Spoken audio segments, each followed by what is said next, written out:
Symbiotic plants. Symbiotic plants वैसे plants को कहते हैं स्टूडेंट्स जो प्लांट्स डिपेंडेंट होता है, लेकिन केवल डिपेंडेंट ही नहीं होता है और दूसरे को भी डिपेंडेंट करके रखता है। मतलब जैसे कि होते हैं ना, स्कूल में या कोचिंग में टीचर होते हैं, तो कुछ टीचर क्या करते हैं, अब एसोसिएट टीचर रख लेते हैं, खुद पढ़ाते हैं। और जैसे मैं इंग्लिश जानता हूँ, साइंस जानता हूँ, मैथ जानता हूँ, लेकिन मैं जीके नहीं जानता, सोशल नहीं पढ़ा सकता, तो मैं क्या कर लिया, मैंने सोशल का टीचर रख लिया, एसोसिएट टीचर रख लिया, जीके का एसोसिएट टीचर रख लिया और साथ में मिलकर के अपना कोचिंग चलाते हैं, बहुत अच्छा चलता है। तो इसी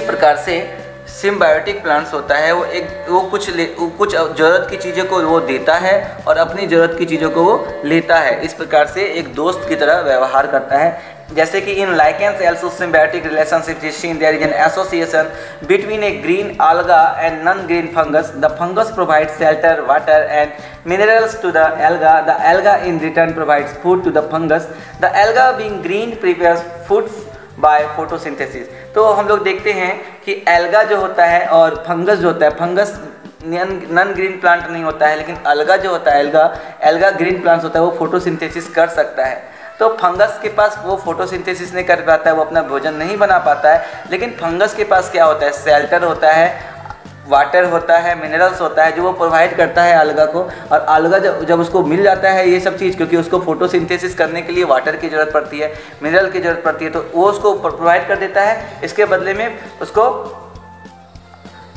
उसको भोजन मिल जाता है। तो वो उसको वाटर देते हैं, मिनरल्स देते हैं और उसको फिर उसके बदले में भोजन मिल जाता है। Some fungi live in roots of trees. कुछ फंगी क्या होते हैं, जड़ों में रहते हैं, पेड़ के जड़ों में। The fungus helps the tree in absorption of water and minerals while the tree provides nutrition to the fungus.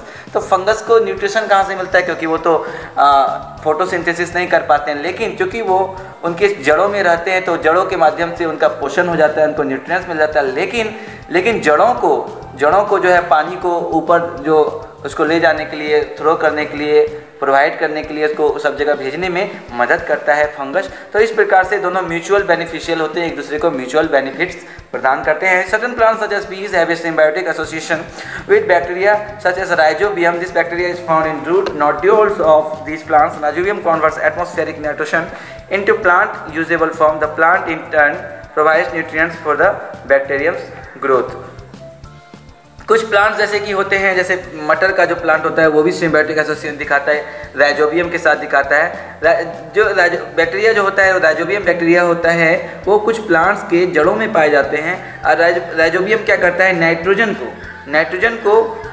Nitrogen जो होता है वो प्लांट के एटमॉस्फेयर में जो रहने के लायक नहीं होता है, उसको वो राइजोबियम बैक्टीरिया करता है, उसको यूज करने के लायक, प्लांट के लायक, जिससे वो एब्जॉर्ब कर सके, इस लायक उसको बना देता है। और इसके बदले में प्लांट उसको क्या करता है, जो चूँकि उसी के साथ जड़ में रहता है, तो प्लांट उसको न्यूट्रिएंट्स प्रदान करता है, जिससे उसकी वृद्धि होती है। तो इस प्रकार से कोई नाइट्रोजन प्रदान करते हैं, कोई वाटर देते हैं, कोई कुछ देते हैं। ज़्यादातर क्या देखते हैं कि सिम्बायोटिक में क्या होता है, कोई नॉन ग्रीन प्लांट्स होते हैं और कोई ग्रीन प्लांट्स होते हैं। नॉन ग्रीन प्लांट्स क्या करते हैं, उसको वाटर प्रोवाइड करते हैं, मिनरल्स प्रोवाइड कर देते हैं, है ना। जैसे अभी हम लोग देखें कि उसको क्या प्रोवाइड कर देते हैं, उसको नाइट्रोजन प्रोवाइड कर देते हैं, उसको उसके लायक बना देते हैं। और उसके बदले में जो ग्रीन प्लांट्स होते हैं वो फोटोसिंथेसिस ठीक से कर पाते हैं और उनको भोजन उनको मिल जाता है, न्यूट्रिएंट्स उनको प्रदान करते हैं। तो ये सिम्बायोटिक में क्या होता है, एक प्रकार का रिलेशनशिप होता है, एक प्रकार का म्यूचुअल रिलेशनशिप होता है, दोस्ती होता है, एक दूसरे को प्रदान करते हैं। इसके बाद है चौथा प्रकार का जो है इंसेक्टिवरस प्लांट्स जो होता है। There are some plants which feed on small insects. These are called insectivorous plants. These plants have modified parts for catching insects. Although these plants also perform photosynthesis to get their nutrients. तो insectivorous नाम से ही पता चलता है, जैसे लगता है insect को लेने वाले, इंसेक्ट को आहार के रूप में ग्रहण करने वाले छोटे छोटे इंसेक्ट को ये क्या करते हैं, उसको डाइजेस्ट कर लेते हैं, उसको पकड़ते हैं। और चूँकि फोटोसिंथेसिस जब ये करते हैं तो इनको सब कुछ नहीं मिल पाता है, इनको जो चीज़ इनको नहीं मिल पाता है वो उस इंसेक्ट से वो उस न्यूट्रिएंट्स को, उस चीज़ को प्राप्त कर लेते हैं। दिस प्लांट्स है modified parts of catching insect. इनके पास एक प्रकार का एडॉप्टेशन होता है, एक प्रकार का ऑर्गन होता है, बना हुआ होता है, जिससे वो क्या करते हैं कीड़ों को, इंसेक्ट को पकड़ करके इनको डाइजेस्ट करते हैं। Although these plants have perform photosynthesis to get their nutrients, they often grow in soils और in water which contain little amount of minerals like nitrogen, phosphorus and potassium. Therefore, in order to meet their heavy nutrient intake, they feed on insects. Some common examples of insect plant होता है, ऐसे बहुत सारे plant होते हैं, लेकिन 3 बहुत famous है, वेनस फ्लाईट्रैप, सनड्यू प्लांट।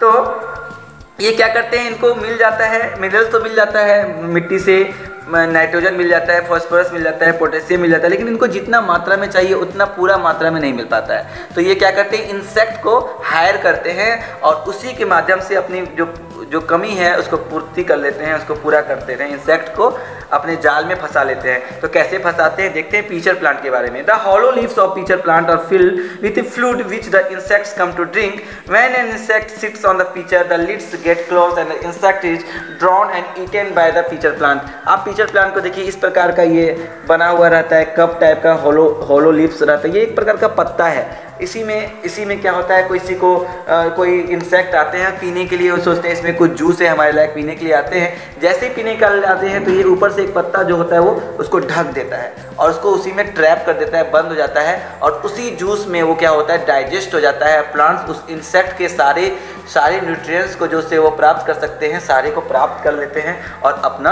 अपना ग्रोथ करते हैं।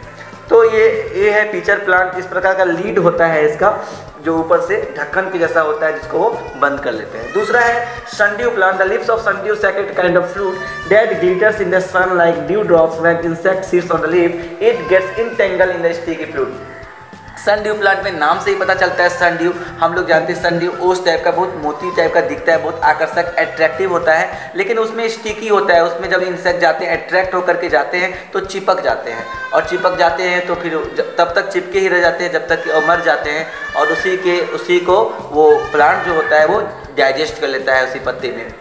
तो इस तरह से अट्रैक्ट करके भी इंसेक्ट को अपने जाल में फंसा करके अपना न्यूट्रिएंट्स प्राप्त कर लेते हैं, जो भी उनको ज़रूरत की चीज़ें होती हैं। एक तीसरा है वेनस फ्लाईट्रैप।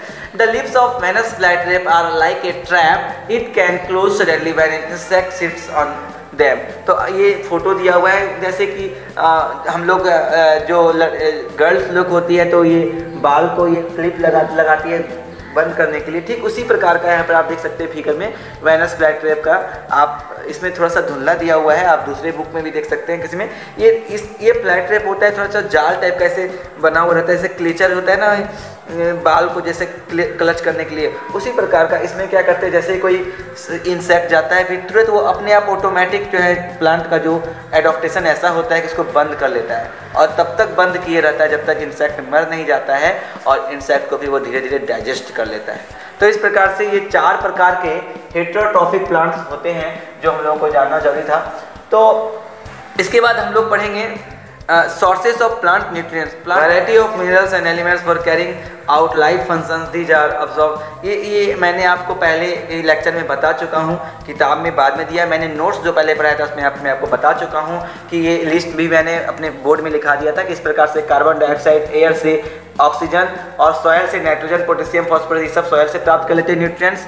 ये पौधे इस तरह से वाटर से हाइड्रोजन डिजॉल्व मेटल इन आयनिक फॉर्म, आयन के फॉर्म में जो मेटल होते हैं उसको जो जरूरत पड़ती है उसको भी वो प्राप्त कर लेते हैं, और इस प्रकार से वो अपने ग्रोथ और डेवलपमेंट में इसका मदद लेते हैं। और इस तरह से हम ये चैप्टर आपका समाप्त हो गया है। और इसमें हम लोग ये थोड़ा सा जान लें जो बचा हुआ है कि फार्मर्स लोग फर्टिलाइजर्स और मैन्योर्स का यूज करते हैं, क्योंकि सॉइल जो होता है वो उसका फर्टिलाइजर और उसका न्यूट्रिएंट्स, उसका जो मैन्योर होता है वो कम पड़ जाता है। तो इसलिए किसान लोग जब लार्ज स्केल में क्रॉप्स लगाते हैं, फूड लगाते हैं, तो उनको रिप्लेनिश करने के लिए सॉइल को उनको पर्याप्त मात्रा में, सफिशिएंट मात्रा में मैन्योर्स और फर्टिलाइजर्स देना पड़ता है। तो चैप्टर में अब इतना ही रहा। इसके बाद नेक्स्ट चैप्टर में हम लोग फिल इन द ब्लैंक्स, और आप लोग घर में ट्राई करेंगे सबको खुद से भरने का।